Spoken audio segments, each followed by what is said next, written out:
da ação. O que é muito importante, que foi dito também na aula passada, guarda relação com o pedido implícito, né?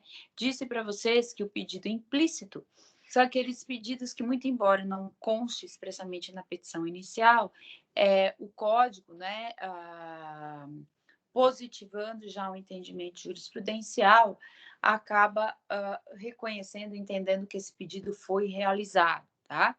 E isso nós temos em que, no que diz respeito aos honorários advocatícios, o que diz respeito à aplicação de multa e correção monetária, tá bom? Muito bem, muito bem, muito bem. Então, nessas situações, ainda que não haja o pedido expresso, nós sabemos que ele está incluído. Também não podemos esquecer o que estabelece o artigo 323 do nosso Código de Processo Civil. De acordo com ele, as prestações periódicas, ou seja, aquelas prestações que se vencerem no curso do processo, elas também serão incluídas, tá? No nosso pedido, tá certo? Então, as prestações que se vencerem no curso do processo, elas estarão incluídas aí no nosso pedido, tá? Ainda no tocante a este tema, nós estudamos as diversas espécies de pedido, pedido implícito, alternativo, pedido sucessivo. Falamos sobre o indeferimento da inicial com julgamento de mérito e sem julgamento de mérito, lembrando, né, que a apelação nessas situações, que é o recurso cabível para atacar sentença, né, ela será recebida sempre, ela será recebida, não sempre, mas em regra em duplo efeito, isso aí tudo bem, vocês vão aprender em semestre futuro, mas o que eu quero que vocês entendam, que quando estivermos diante de um indeferimento da inicial, seja ele com o julgamento do mérito ou sem o julgamento do mérito, o que nós temos de interessante, né, no sentido de que haverá o juízo de retratação, tá? Juízo de retratação.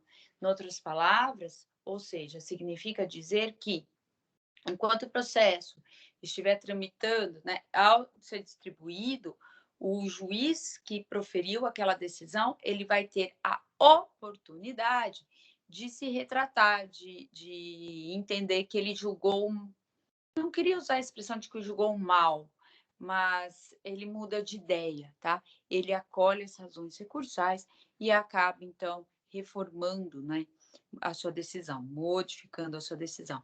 Isso é possível no recurso de apelação?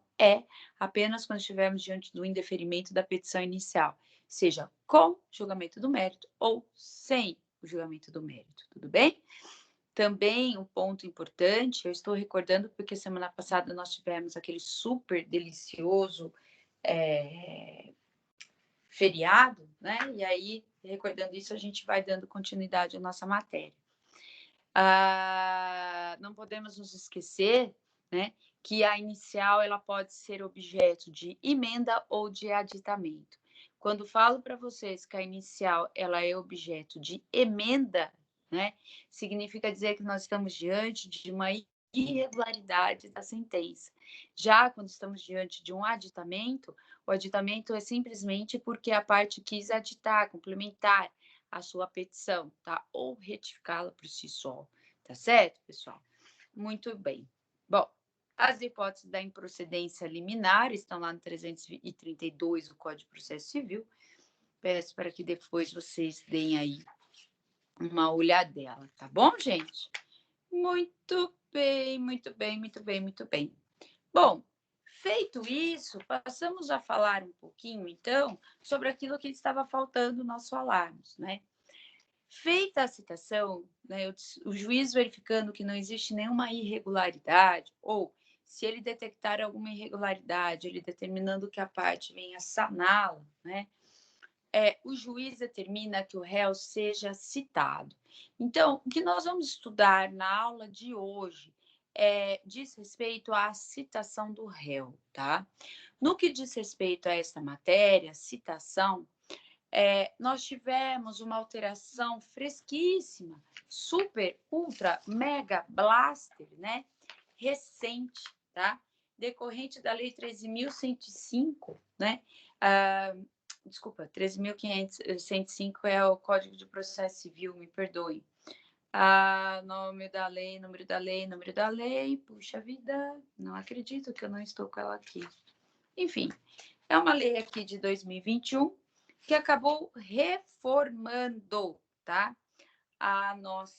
O nosso Código de Processo Civil. Já já ela aparece o número dessa lei, eu já passo para vocês. É 14.000 e alguma coisa barra 2021. Tá bom, gente? Muito bem. Bom, a matéria de citação, ela está prevista lá no artigo 238 do Código de Processo Civil e seguintes. 238 e seguintes do nosso Código de Processo Civil. Quando nós pensamos em citação, nós devemos pensar que a citação é o ato pelo qual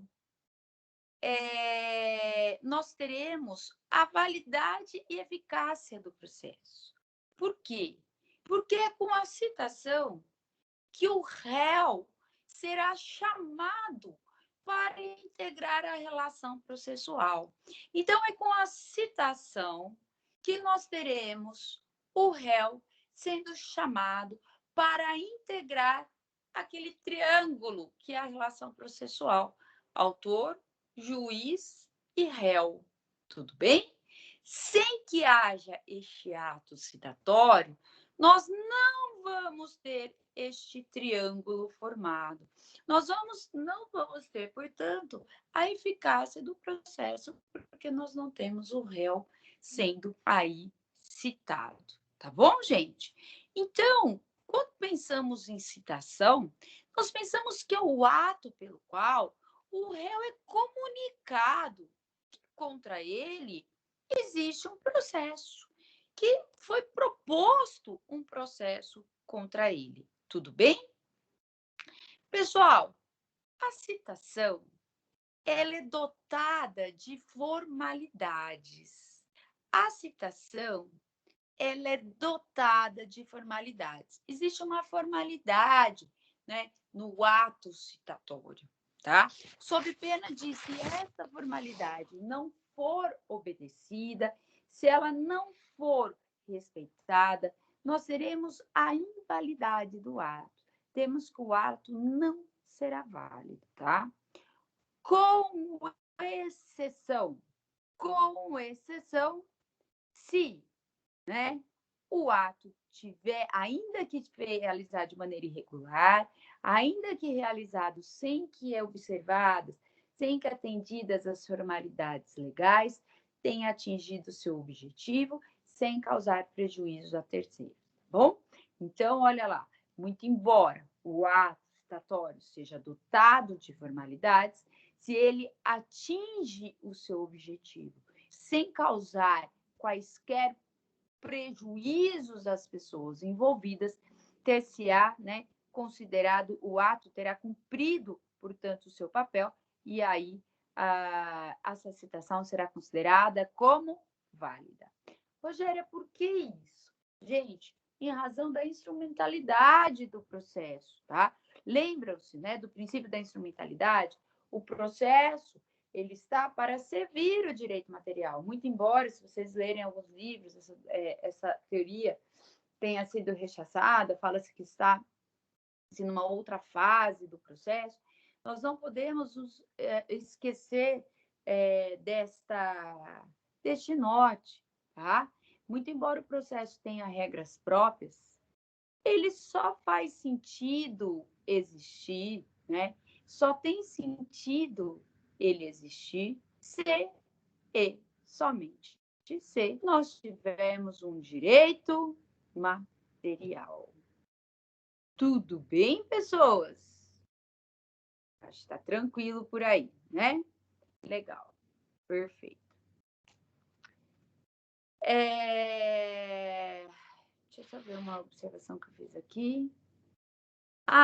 Quando eu falo de citação do réu, que é o comunicar o réu de contra ele foi proposto um processo, nós precisamos lembrar que esse processo ele pode ser um processo de conhecimento, como pode ser um processo de execução de título executivo extrajudicial. Tá bom, gente? Legal. Bom, feito isso, talvez vocês me questionem qual local o réu será citado, né? Em que local o réu será citado? Quem vai nos responder essa pergunta é o artigo 243 do nosso Código de Processo Civil. Então, vejam vocês, o artigo 243, 243 do Código de Processo Civil. A citação poderá ser feita em qualquer lugar em que se encontre o réu, o executado ou o interessado. Portanto, onde que citamos o réu? Em qual local o réu será citado? Ele será citado no local onde ele for encontrado. Belezura, pessoas? Legal. Porém, o código ele traz algumas exceções, né? Ele traz um rol de situações em que, muito embora o réu seja citado, aliás, ele seja encontrado, ele não poderá ser citado, tá certo? Ele não poderá ser citado. Tá, gente, antes de falar isso, eu só esqueci de dar uma lidinha no parágrafo único, que traz uma exceção à regra quando estivermos diante de militar. Olha o que fala o parágrafo único do 243. O militar em serviço ativo será citado na unidade em que ele estiver servindo, se não for conhecida a sua residência ou nela não for encontrado. Bem? Legal. Bom, então agora, os artigos 244 e 245, eles irão trazer aquelas situações excepcionais, né, regras excepcionais de citação, tá bom? Então, vejam lá o 244. Não se fará a citação, salvo se para evitar o perecimento do direito. Então, a não serem situações muito excepcionais, não será feita a citação de quem estiver participando de ato ou culto religioso. Então, ninguém vai ser interrompido quando estiver assistindo uma missa ou estiver assistindo um culto pelo oficial de justiça para que seja concretizada a sua citação, tá certo, pessoal? Então, não existe isso, tá? De se interromper um culto religioso para que haja a citação da pessoa, tá certo? Então, aquele que estiver ligando, né, para o oficial de justiça. Oficial de justiça, o réu está aqui na catedral da cidade, realiza a sua citação neste local, o oficial não pode assim proceder. Tudo bem, gente? Inciso 2. Do cônjuge, de companheiro ou de qualquer parente do morto, consanguíneo ou afim, em linha reta ou em linha colateral, em segundo grau, no dia do falecimento e nos 7 dias seguintes. Gente, o objetivo do legislador, no inciso 2, esse artigo 243, 244, ele teve por escopo, ele teve por finalidade guardar o luto da pessoa. Tá? Finalidade, guardar o luto da pessoa. Deixar que a pessoa viva este momento de dor sem que ela seja importunada, né?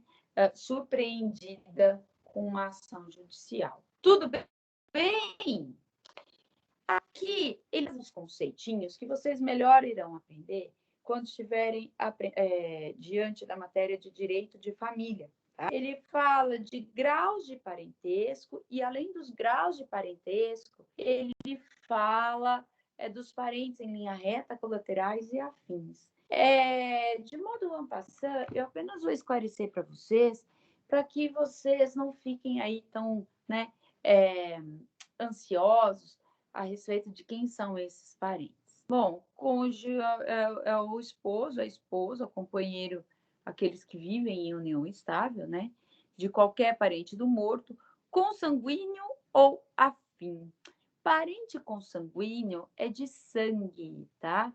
É sangue do meu sangue, tudo bem? É o parentesco natural, tá? O afim é aquele parente que é parente do meu cônjuge, tá? Então, o parente do meu cônjuge se torna meu parente, por isso que nós falamos, é o parentesco por afinidade, é aquele que emana do próprio matrimônio, tá certo, gente? Em linha reta ou colateral.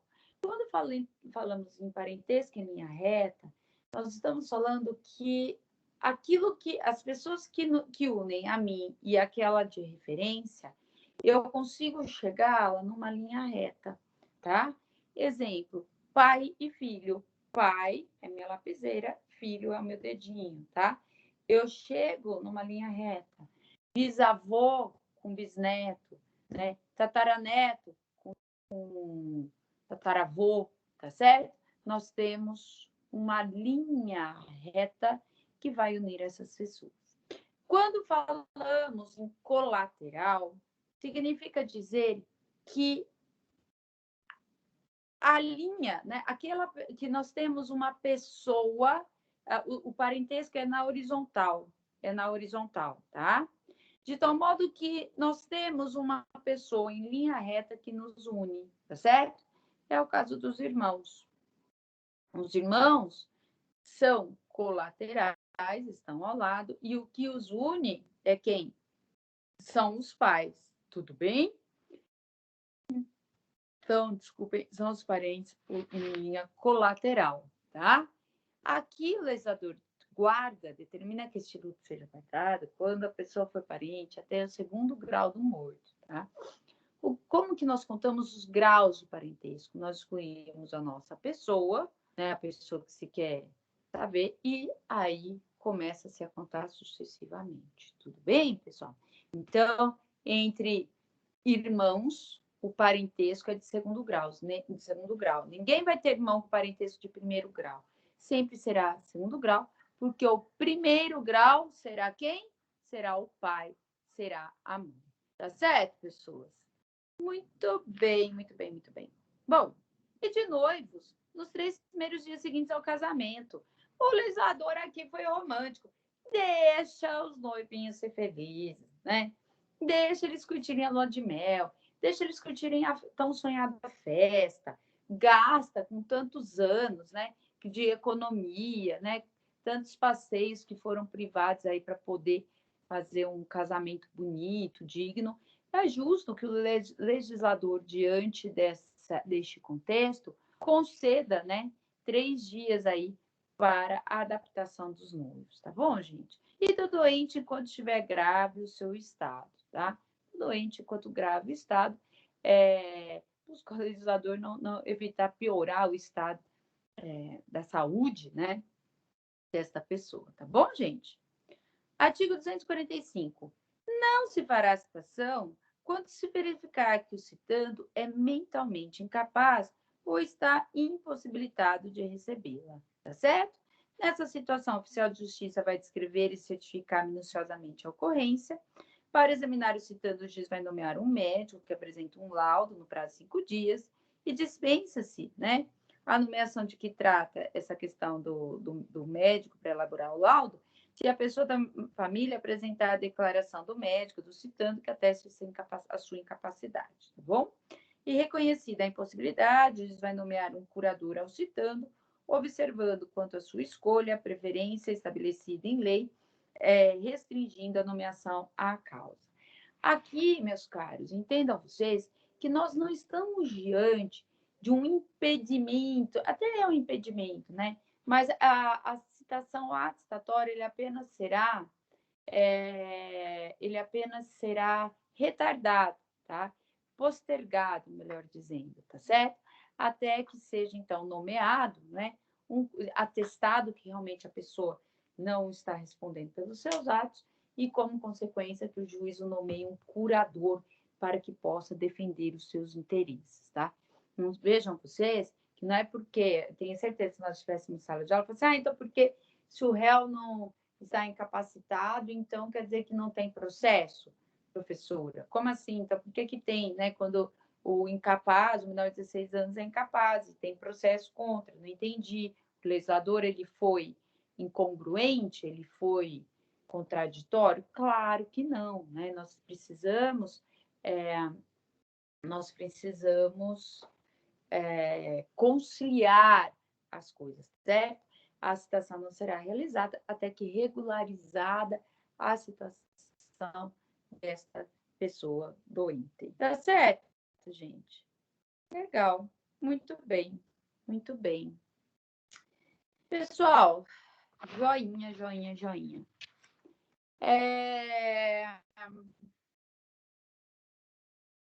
Tá. Quando nós pensamos em citação, nós precisamos lembrar que nós temos duas espécies de citação, tá? A citação ela pode ser direta, e isso é tida como regra, citação direta é tida como regra, e temos a citação indireta, tá? Que ocorre de modo excepcional. A citação direta é quando a citação ocorre exatamente, né, perante a pessoa que vai responder o processo. O nome é meio que autoexplicativo, tá certo? Autoexplicativo. Tá, Rogério, mas se a pessoa for incapaz? Tá. Se ela for absolutamente incapaz, né, lembrando que ela será feita mediante seu representante legal, e se ela for relativamente incapaz, perante aquele que o assiste, tá certo, pessoa? Muito bem.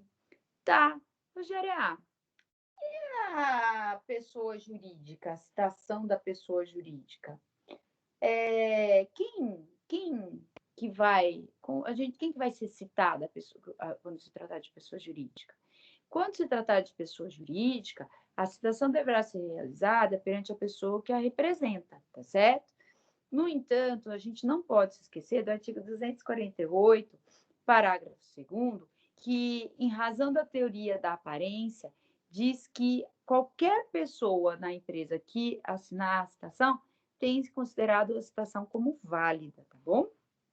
Isso, então, né, por força da teoria da aparência. Então, qualquer funcionário da empresa, né, até mesmo um mero porteiro, né, se assinou, a citação será tida como realizada. Vejam o que fala o 248, parágrafo 2º.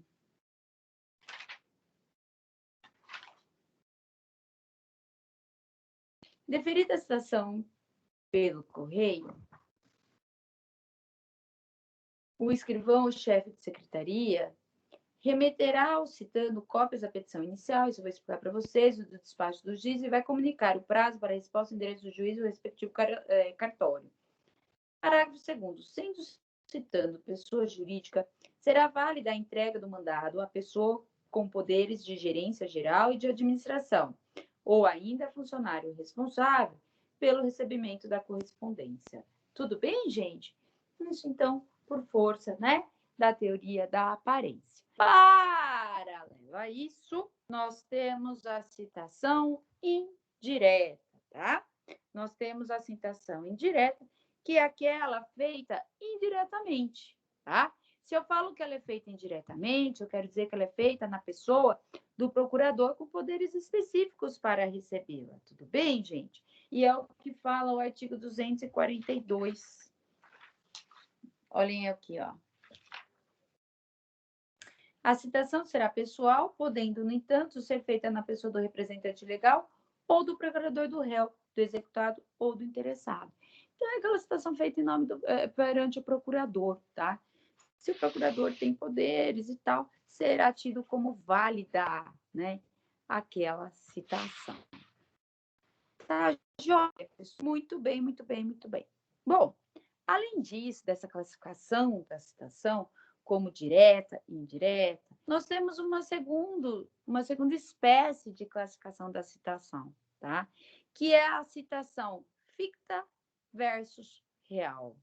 Quando eu penso numa citação ficta, o que eu estou pensando, né, é que a pessoa, quando eu penso na citação ficta, o que eu penso é que há uma presunção de que a pessoa foi citada.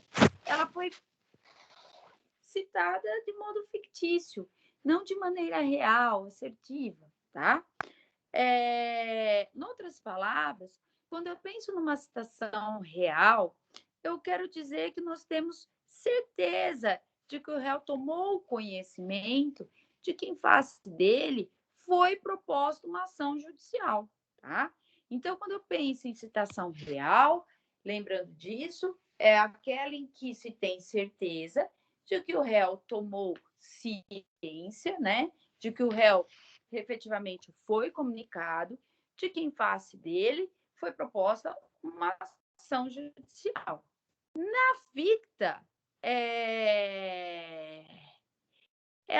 essa comunicação ela não é feita diretamente ao réu, no sentido de que não se tem certeza de que ela foi efetivamente, de que chegou aí, né, aos ouvidos do réu.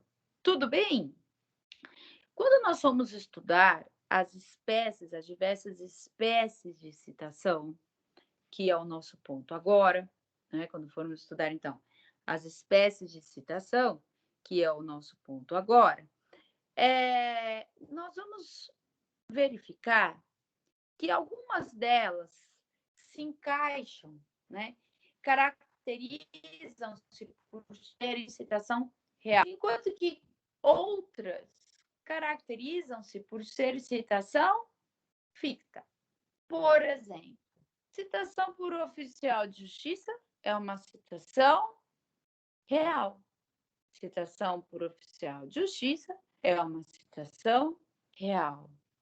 Enquanto que uma citação por edital é uma citação ficta. A pessoa é citada por edital, né? Fixado nos jornais, publicado nos jornais de grande circulação da cidade, nos corredores forenses. Gente, vocês já foram em fórum, vocês já tiveram curiosidade de verificar que tem empregado lá uns editais? Vocês ficam lendo aquilo? Vocês ficam pondo no Google edital do dia, do diário oficial, alguma coisa assim? Não, fica nada, né? Por isso que não se tem certeza de que o ato efetivamente, né, foi concretizado, foi realizado. Tá certo, pessoal? Muito bem, muito bem, muito bem. Ô, gente, nesse contexto das espécies de citação, voltando um pouquinho no que eu havia dito para vocês, eu tinha visto a anotação da lei nova, aí eu não quis interromper para não cortar e acabei perdendo ela de vista de novo. Agora, recentemente, agora foi até mesmo em abril, em setembro, tá? Desse ano, nós tivemos uma alteração significativa no nosso Código de Processo Civil, tá? No que diz respeito à matéria de citação, tá bom, gente? Tanto é que na doutrina, no livro de vocês, aqueles que estão acompanhando, estudando, vocês ainda não vão conseguir pegar essa alteração, tá bom? Então, eu sugiro que vocês busquem, né, no código, no Google, tá? Busquem na internet. Tudo bem, gente? Busquem essas alterações na internet. Achei o número da lei. Lei 14.195 de 2000, tá? Lei 14.195/2001. Pessoal, de acordo com esta lei, a regra, tá, é de que a citação deva ser feita de modo eletrônico.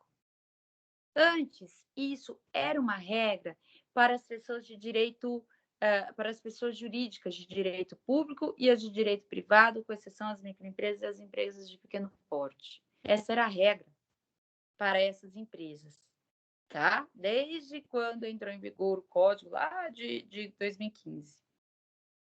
Agora, a partir de setembro, né? Deixa eu só ver se aqui eu anotei quando vai entrar em vigor essa lei. Eu não peguei aqui, não. Eu só separei os artigos que me interessam. Mas, na verdade, enfim, Depois eu até passo isso para vocês. Nós temos que esta preferência, ela foi ampliada. É porque isso é muito fresco mesmo, tá? Acho que foi da semana passada, ou retrasada. Ela foi ampliada. Tudo bem, gente?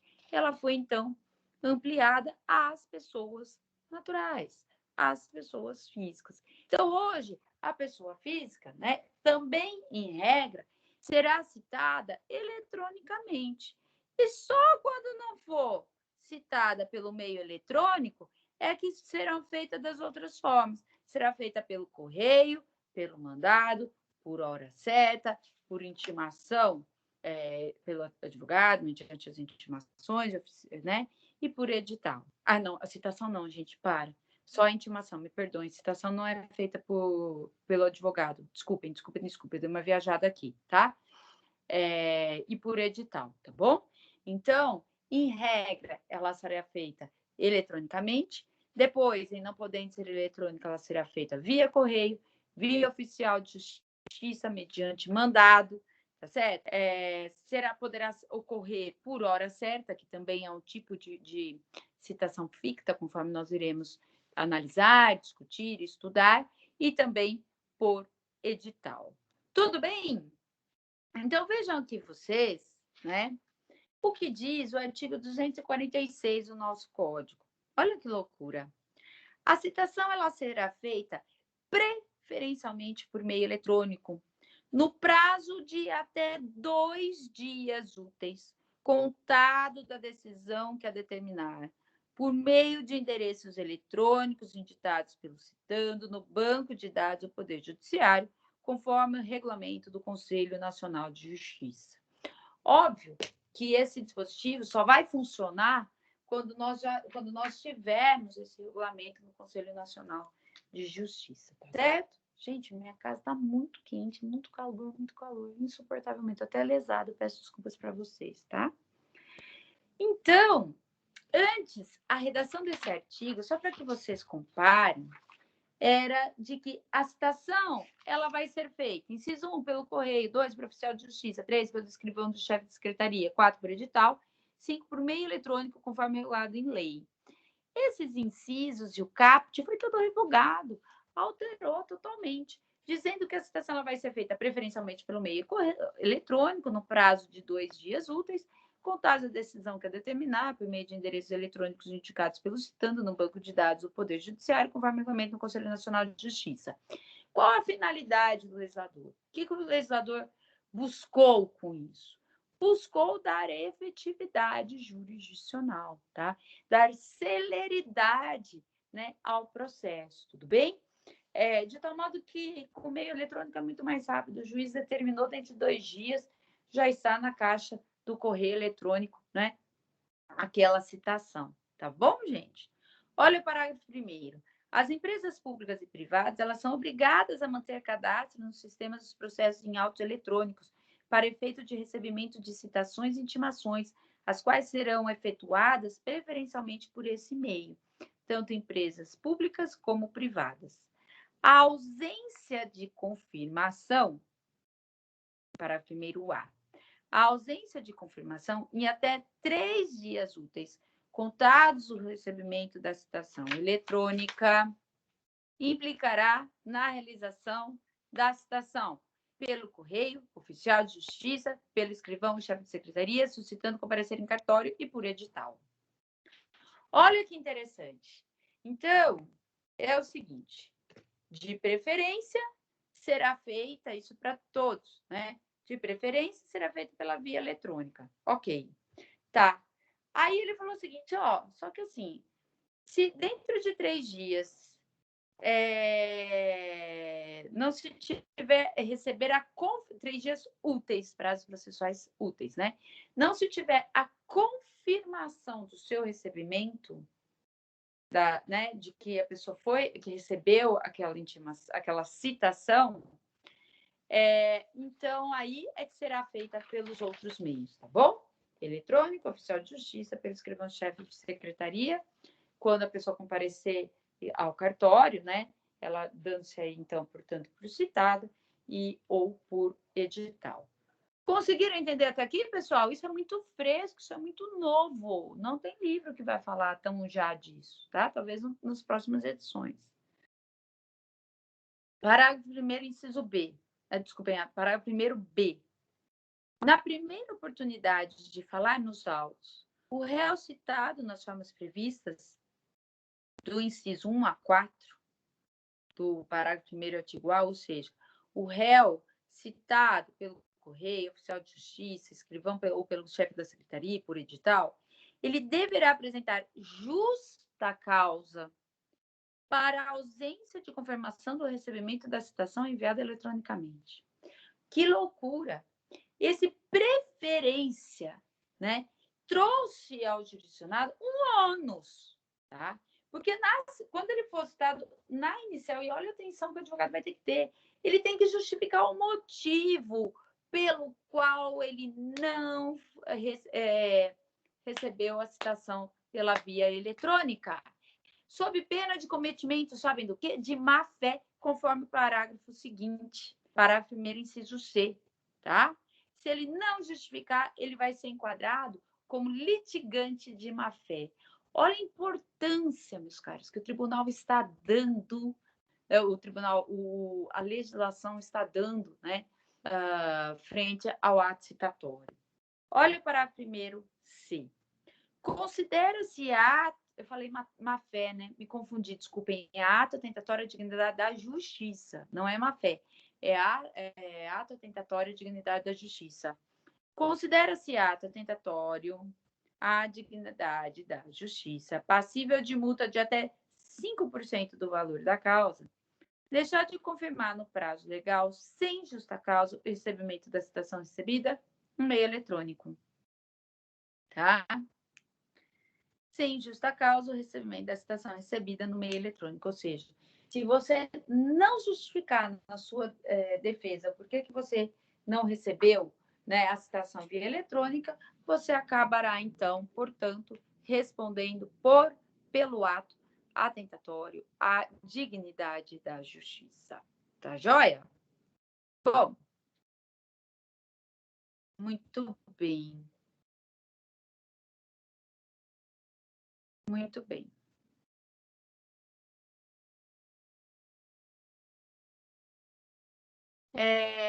Parágrafo 4º. As citações pelo correio eletrônico serão acompanhadas de orientações para a realização da confirmação de recebimento do código identificador que permitirá a sua identificação na página eletrônica do órgão judicial citante. Microempresas e empresas de pequeno porte somente se sujeitam ao disposto no parágrafo 1º desse artigo quando não possuírem endereço eletrônico cadastrado no Sistema Integrado da Rede Nacional de Simplificação de Registro e Legislação de Empresas e Negócios. Houve uma alteração, porque antes elas não precisavam elas não enquadravam naquela citação via eletrônica. E para os fins do parágrafo 5º do artigo, deve haver um compartilhamento do cadastro, né, com o órgão do Poder Judiciário, incluído o endereço eletrônico, constante do sistema integrado do REDESIM, e nos termos da legislação aplicável ao sigilo fiscal e ao tratamento de dados pessoais, tá? Isso aí, meus caros, esses outros dispositivos, né, esses outros incisos, é mais uma questão operacional. O que interessa para nós, neste momento, é saber, então, que hoje, preferencialmente, nós temos a citação pelo meio eletrônico e apenas quando não recebido, quando não confirmado o recebimento dessa citação dentro de 3 dias úteis, o ato será realizado pelos demais meios previstos em lei, tá bom, gente? Muito bem. Quais são esses demais meios? Pelo correio, pelo oficial de justiça, pelo próprio cartório ou por edital. Tudo bem? Legal. Bom, vamos aguardar, então, as cenas dos próximos capítulos desse dispositivo, né? Para que a gente possa melhor comentar a respeito dele, se de fato ele vai pegar, porque enquanto não estiver essa lei regulamentando, né? Não tem como operacionar esse dispositivo, mas já está aí sancionado para nós. Bom, vamos falar um pouquinho agora a respeito da... Eu caí?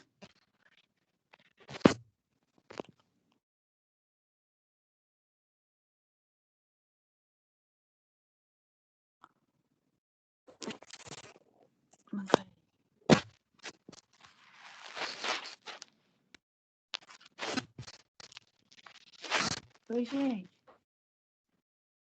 Nossa, tô triste. Vocês estão me ouvindo?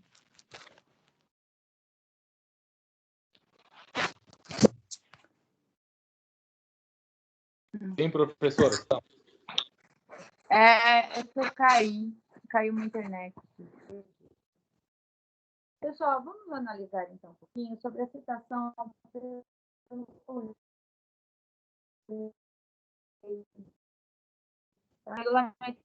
artigo 246 do Código de Processo Civil. Eu estou travando ou não?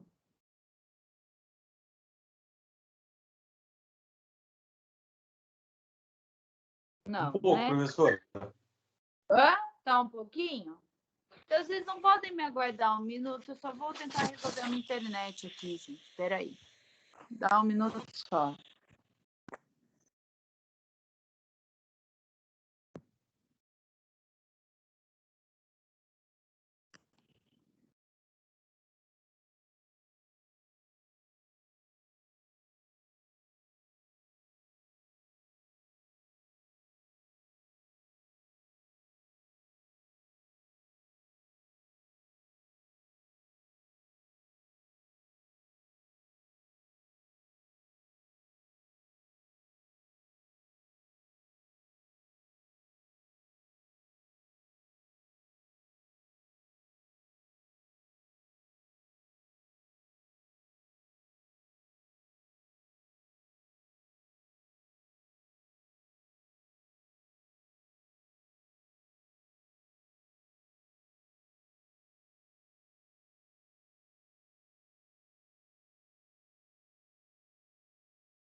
Oi, gente. Eu acho que não adiantou.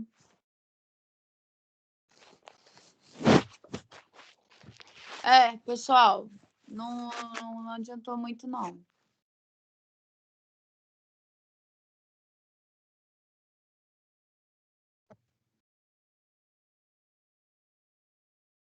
Pronto. Mas não sei. Bom, vamos tentando. Pessoal, então a citação pelo correio está lá no artigo 247, tá?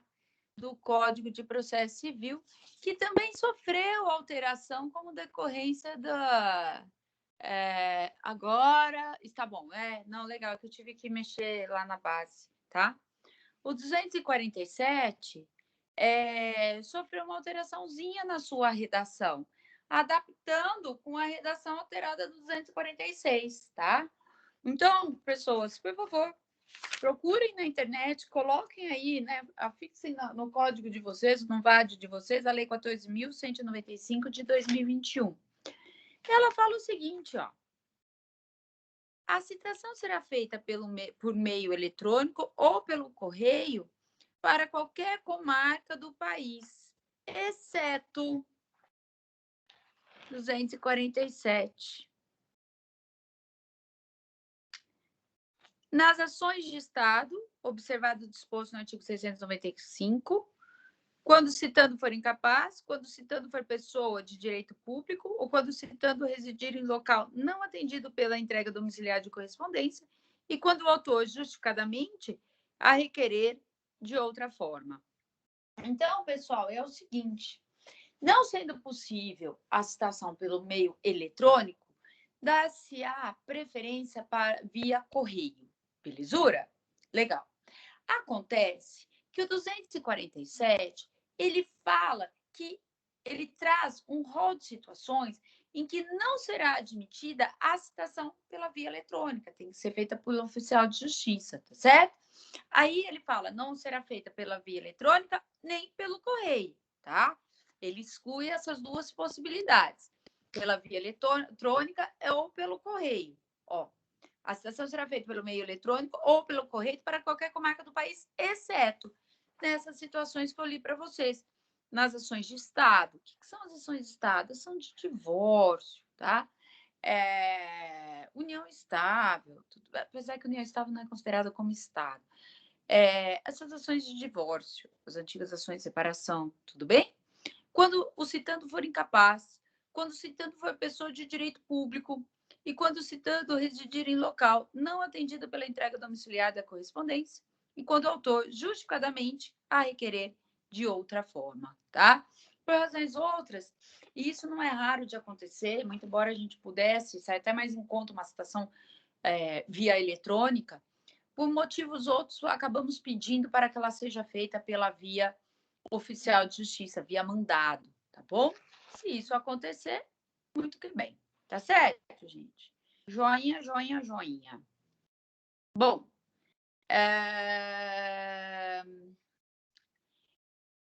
a citação via correio é uma das espécies de citação mais ágeis, mais rápidas e mais econômicas que tem, tá? O custo dela é muito mais em conta quando comparada via oficial de justiça ou via edital, tá ok? Não se admite a citação pelo correio nessas hipóteses que eu estou vendo aqui, que eu já até passei para vocês, tá? E, obviamente, que essa citação pelo correio, né, elas vão vir hoje, com o processo eletrônico, ao invés de ir com a contrafé, né, que era a cópia da petição inicial, geralmente eles vêm acompanhado com uma senha. Essa senha, portando essa senha, né, digitando lá no site do tribunal, e ele identifica, mostra todo o caminho como que faz para você entrar com uma ação, ingressar no processo judicial, e você tem acesso à íntegra do processo, tá bom, gente? Legal. Bom, deixa eu ver se o código fala alguma outra coisa interessante aqui para vocês que valha a pena nós darmos uma lida.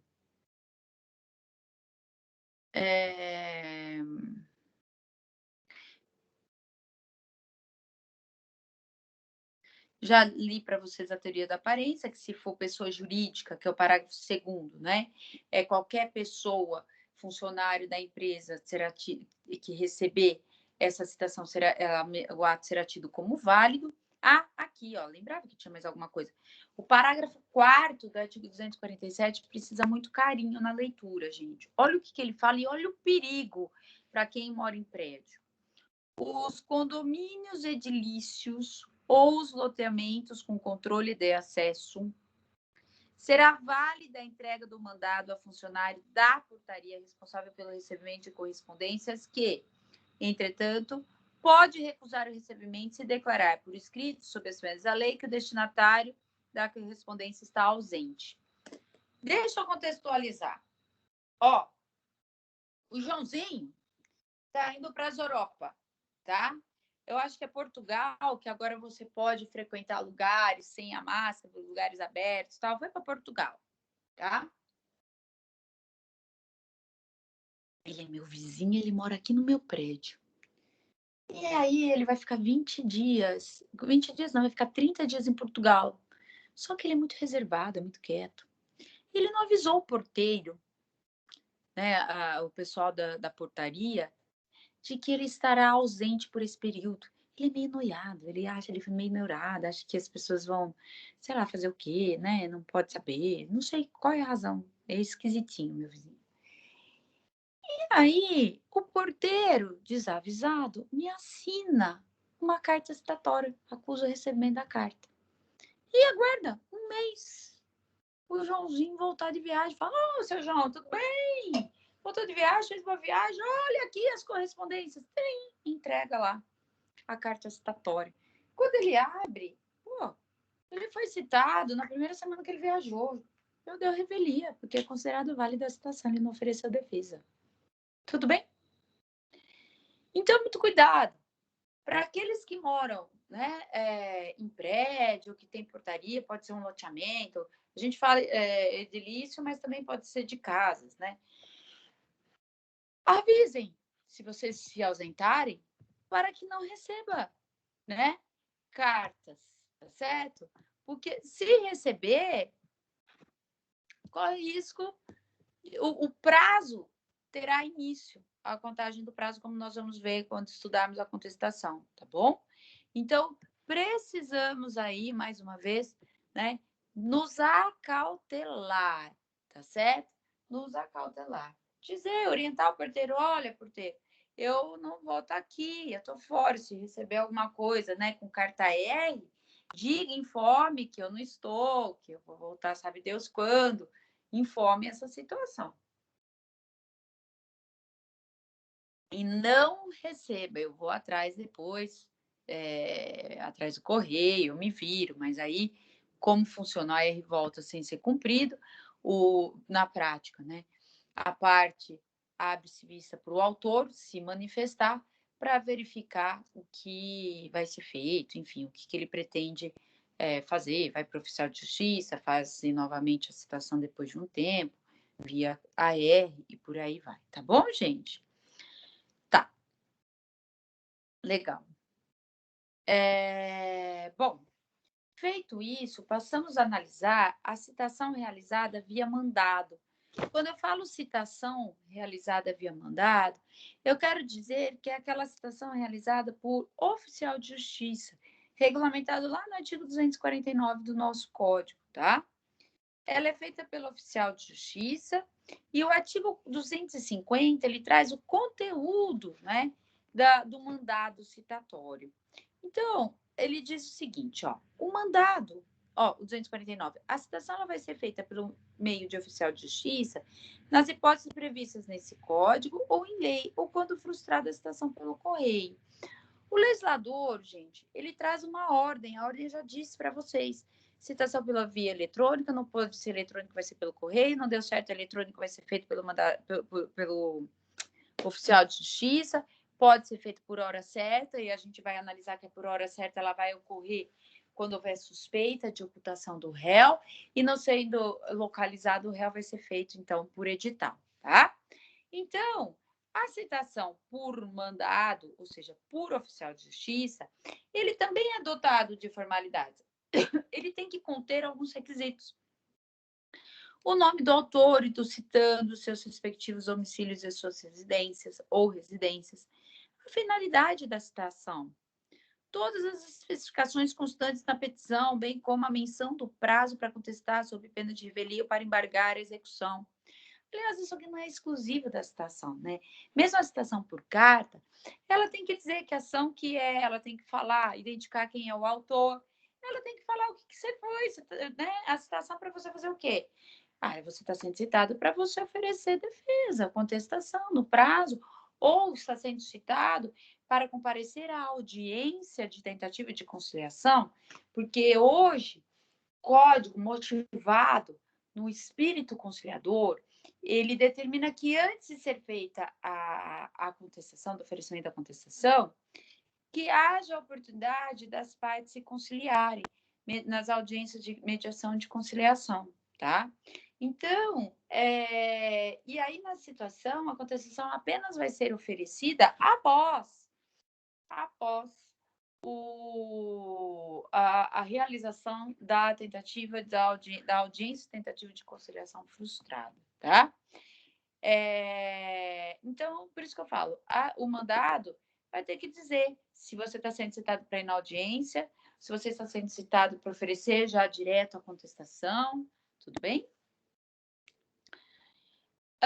Tem que constar a aplicação da sanção, caso haja, né, o descumprimento da ordem. Como assim, Rogéria? Se você não oferece defesa à contestação, você incorre em revelia. Essa é a sanção. Se você não comparecer à audiência de tentativa de conciliação ou de mediação, que é objeto das aulas seguintes, pode ser que você responda o ato tentatório à dignidade da justiça, porque o legislador deu muita ênfase à conciliação das partes, certo, gente? Se for o caso, a intimação do citando para comparecer acompanhado de advogado ou de defensor público, tá vendo? A audiência de conciliação ou de mediação, com a menção do dia, da hora e do lugar do comparecimento, tá? Tem que ter a cópia da petição inicial, do despacho da decisão que declara deferir a tutela provisória. Isso é fato. Eles levam a cópia desse despacho do juiz, dessa decisão interlocutória.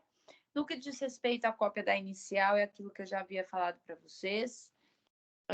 Ela acaba, ao invés de aquelas inúmeras folhas, a inicial, né? Hoje é tudo mais simplificado, se dá apenas o código, que é a senha para que a parte possa ingressar no processo, tá bom, gente?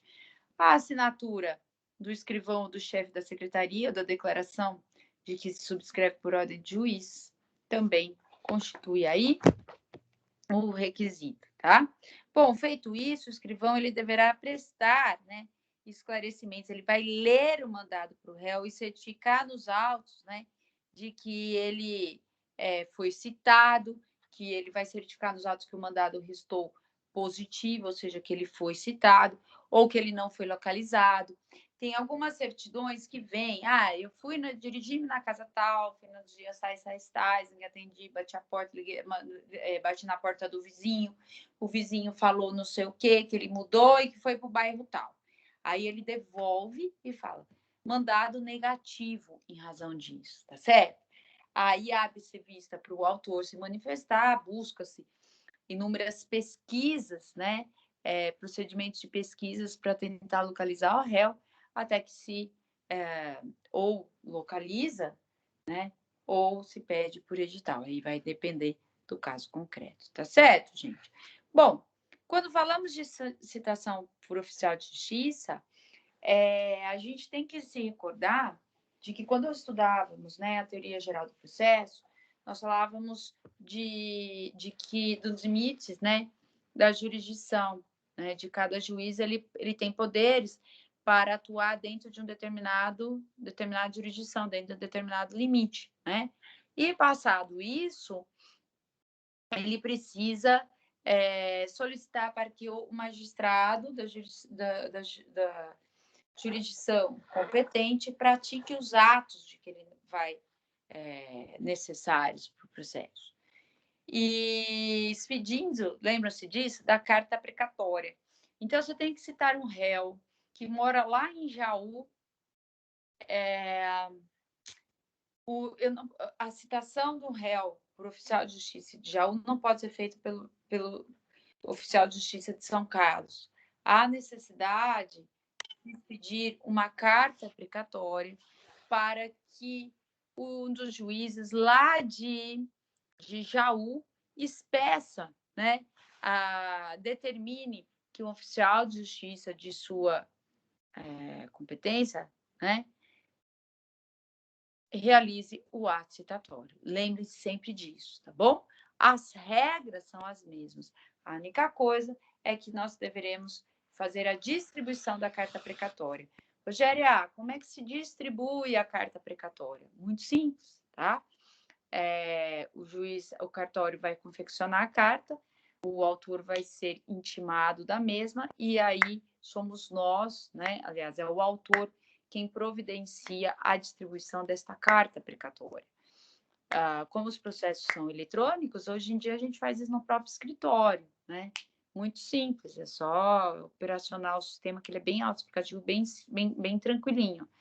O duro é quando era o processo físico, porque aí a gente fazia pelo integrado, se a comarca, né, deprecada fosse dentro do estado.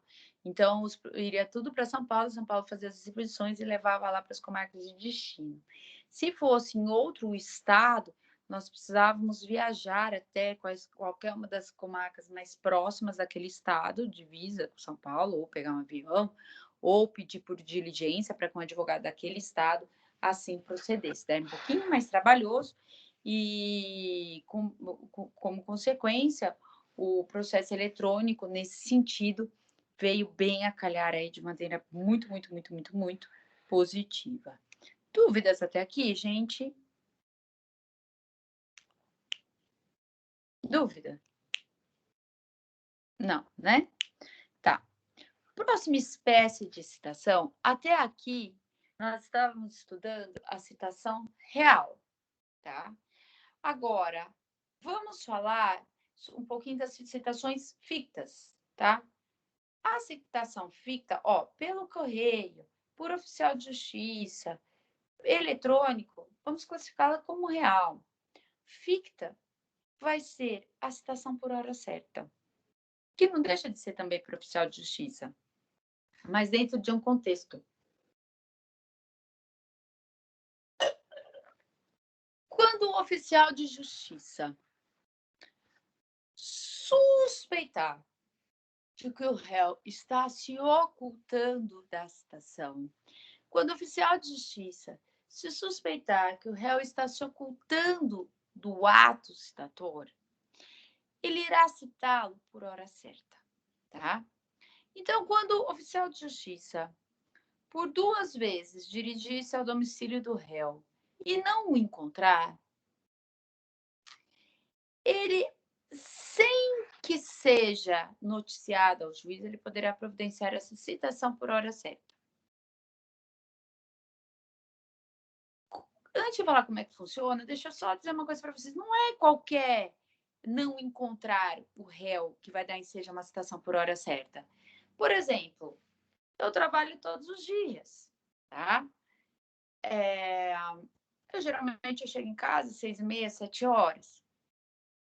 Se a pessoa de justiça vier aqui, aí eu venho almoçar, né? Eu, 12h30, geralmente eu venho para casa almoçar. Às segundas e quintas eu fico no núcleo, então eu almoço mais cedo e chego, né? Agora a gente está com as aulas online, mas a minha rotina é chego 11 horas da noite. Pô, se o oficial de justiça vier aqui, na minha rotina de que eu estou no núcleo, fico direto na aula, e não me encontrar, né? E aí ele disser para a pessoa da minha família, aí eu volto amanhã. Minha família não sabe minha rotina. Na hora do almoço, o senhor falou que ela vai estar aqui, né? Falei, ela vai estar. Tá, ele vem e eu não estou, mas eu não estou porque eu tive uma audiência na trabalhista, que geralmente as audiências são os horários mais cruéis, 12h30, 11h15, aquelas coisas. Eu não estou me ocultando, eu estou trabalhando, tá? Eu me sinto, falei, puxa, o oficial de justiça já foi 3, 4 vezes na minha casa, não está encontrando tal. Ele deixa o telefone, eu ligo para ele, olha, fulano, eu vou estar aqui, eu vou até você. Não está tendo ocultação. Agora, aquele que quer dar um migué, e eu falo a expressão migué com muito carinho, meu pai chama Miguel, viu, gente? E ele é um fofo. Mas assim, sabe, né? Carinhosamente falando, que tá querendo dar um perdido, para não ser ofensivo a ninguém. Pô, gente, o oficial de justiça, desconfiado disso, não é pessoa, né? Não é possível que a pessoa tá toda hora me falando, ficou com meu telefone, falou que estaria, não tá criando embaraço, ele vai fazer a citação por hora certa, tá? Como é que funciona a citação por hora certa? Ele vai deixar uma pessoa da família ou vizinho ciente de que ele voltará para concretizar o ato citatório. Ele vai pôr dia e hora. Fala assim, olha, no dia tal, na hora tal, eu volto aqui para citar o fulano. Se o fulano estiver no dia e na hora, ele realiza a citação, que citação real, o réu recebeu a citação. Naqueles termos, ele vai certificar que foi positivo e tal, tal, tal. Se ele não estiver, ele vai entregar a citação à pessoa da família ou ao vizinho. Ele vai dar por citada por intermédio desse terceiro. Vai noticiar aos autos e no prazo de 10 dias, o escrivão deverá obrigatoriamente, né, expedir uma carta ao réu avisando sobre o ocorrido, avisando de que ele foi citado por hora certa, tudo bem? Então, o oficial de justiça vai certificar nos autos do processo esta citação, tá certo? De que a citação por hora certa, que foi feita na pessoa tal, na pessoa do vizinho, ou na pessoa da família, tá? E o escrivão, por sua vez, em 10 dias, né, no prazo de 10 dias, deverá noticiar o réu via carta por AR, sempre no judiciário, pessoal, é por AR, tá? A respeito do ocorrido. Por que o AR? O AR é abreviação de aviso de recebimento. Porque com este documento, quando a pessoa recebe a carta, não é só a citação, qualquer carta que vocês queiram mandar, notificação por AR, ele vai assinar um documento do correio, e este documento assinado ao destinatário, pelo destinatário, será devolvido ao remetente. E isso é uma prova que o remetente passa a ter de que a pessoa tomou ciência do ato, tá? É a prova, portanto, de que a pessoa tomou ciência do ato, tá joia? Pessoal, outra observação. Se o prazo do oferecimento lá da defesa, ou daquilo que o juiz, né, da defesa, fluir em branco, o artigo 72, parágrafo, inciso 2, artigo 72, inciso 2 do nosso Código, determina que a este réu deverá ser nomeado um curador especial, tá bom? Um curador especial que deverá oferecer a sua defesa, tá? Que deverá oferecer, então, a sua defesa, para evitar, portanto, que a defesa, que o processo vá à sua revelia. Lógico, o processo é revelia, pode, mas como não se tem certeza de que o ato foi concretizado, o ato citatório foi concretizado, evita-se, né, que o réu não tenha tido a oportunidade de oferecer a sua defesa. Tá bom, gente? Bom, e a última espécie da citação que eu destaco para vocês é a citação por edital. Já disse para vocês que ela tem como característica ser ficta. Ela vai ocorrer apenas em caráter excepcional. Em outras palavras, quando todas as outras espécies de citação forem frustradas, quando todas as outras espécies de citação não forem possíveis aí de serem realizadas, tá certo, pessoal? Muito bem. Bom, a citação do edital, o juiz ele vai fixar um prazo de 20 a 60 dias, né? Este prazo de 20 a 60 dias é da fixação do edital. O edital vai estar sendo publicado para que as pessoas tomem ciência, porque ninguém lê diário, ninguém lê edital, né? Imagina se o edital ficar fixado por um dia. Pelo amor de Deus, tá? Não dá chance nenhuma de alguém ler. Quando eu falo isso, tive uma cliente que pegou um processo por edital. Eu me questiono até hoje, como é que ela descobriu? Né? Foi minha filha, não é possível. E não era um processo que ela não ia ser, era uma uso capião, tá? Então ela não sabia que a coisa ia acontecer. E ela acabou descobrindo, não sei se foi por acaso que aconteceu, e acabamos oferecendo a defesa, né? Mas, enfim, eu dei esse exemplo para que vocês tenham ciência, né, do motivo pelo qual o edital tem que ficar de 20 a 60 dias. Quem fixa o prazo vai ser o magistrado, tá bom, gente? Bom, apenas com o término desse prazo é que dar-se-á, então, início à contagem do prazo para o oferecimento da defesa. Tá joia? Legal. O artigo 257, ele traz os requisitos da citação por edital. Eu gostaria que vocês, depois, eu não vou ler o 257, aliás, é o 256, tá? Falei errado. O artigo 256, ele traz as citações em que vai ser realizada a citação por edital. Vamos ler rapidinho, ó. Quando desconhecido ou incerto, citando. Quando ignorado, incerto ou inacessível o lugar em que encontrar o citando, e nos casos expressos em lei. Tá joia? Legal. O 257, ele traz os requisitos da citação por edital. É aqui que eu falo para vocês que eu não vou ler, eu vou pedir para que depois vocês leiam esses requisitos, né? Da citação por edital. Vou tirar uma dúvida para vocês. Geralmente, né, quando nós temos uma citação por edital, algumas empresas de citação editalista nos procuram. Doutor, ó, eu faço essa citação e tá. Vocês são obrigados a contratar essas empresas? Não, não é obrigado a contratar, não, tá? Vocês já vão pagar a taxa de citação por edital para a justiça. É só um complemento. Então, lógico que vai ajudar, vai aumentar as chances de que a citação realmente ocorra, né? De que a pessoa tome ciência, mas vocês não vão ser obrigados a, assim, proceder, tá bom, gente? Pessoal, para encerrarmos a aula, aproveitarmos esses minutinhos finais aí, eu preciso que vocês compreendam quais são os efeitos da citação. Já falei para vocês que a citação, ela completa, né, a relação processual de autor, juiz e réu, aquele triângulo, tá?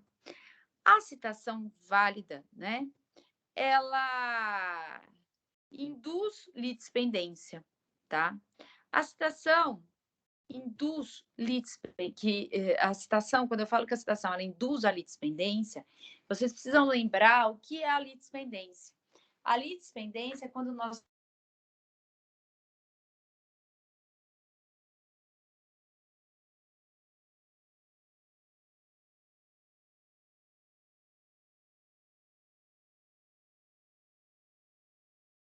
que foi proposta será dar-se prosseguimento àquela em que primeiro teve o ato citatório. Tudo bem? Bom, ele torna a coisa litigiosa, a citação torna a coisa litigiosa. Quando eu falo isso, eu quero dizer que se a coisa se tornou litigiosa,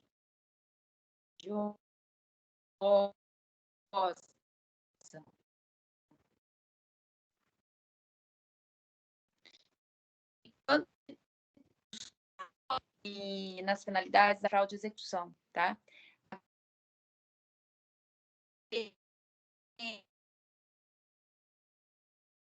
Aquele de se esquivar, de dificultar ou de impedir de que o credor tenha seu direito satisfeito, vai se tornar ineficaz perante isso. Por isso que formalizou-se o litígio, a discussão, a briga entre eles, e como consequência, nós temos aí o risco, né, de ter conhecido uma fraude à execução. Tá? Constitui o devedor em mora, né? E aqui o mais importante, o despacho que determina a citação interrompe a prescrição, tá bom? O despacho do juiz que fala cite-se interrompe aquela contagem do prazo prescricional. Só tomem cuidado, porque esse despacho que interrompe o prazo prescricional ocorre ainda que proferido por um juiz incompetente.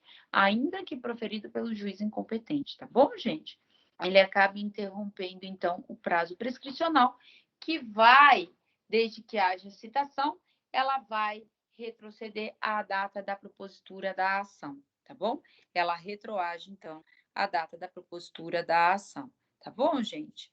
Bom, só tomem cuidado que isso tudo acontece desde que o autor providencie a citação do réu no prazo de 10 dias. Como assim, Rogério, providencia a citação? Você não falou que a citação é feita por AR, pelo correio? pelo o endereço eletrônico, né, e tudo mais. Ah, sim. Só que isso tudo tem um custo, o processo tem um custo, né? O autor precisa pelo menos viabilizar esta situação, tá bom? Pagando ou recolhendo aí as custas processuais. Pessoal, cansei. Alguma dúvida a respeito da matéria, do que foi dito para vocês até agora? Alguma dúvida? Tá tranquilo, né? Tá joia. Então tá bom, gente. Eu gostaria de agradecer verdadeiramente, né, a atenção de vocês. E, se Deus quiser, até amanhã, dando continuidade. Amanhã nós vamos falar um pouquinho de intimação, tá bom? E depois eu já começo falando aí de audiências, vamos falar de contestação e de tudo mais, tá bom, gente? Muito obrigada, uma boa noite para vocês. E foi firme e forte.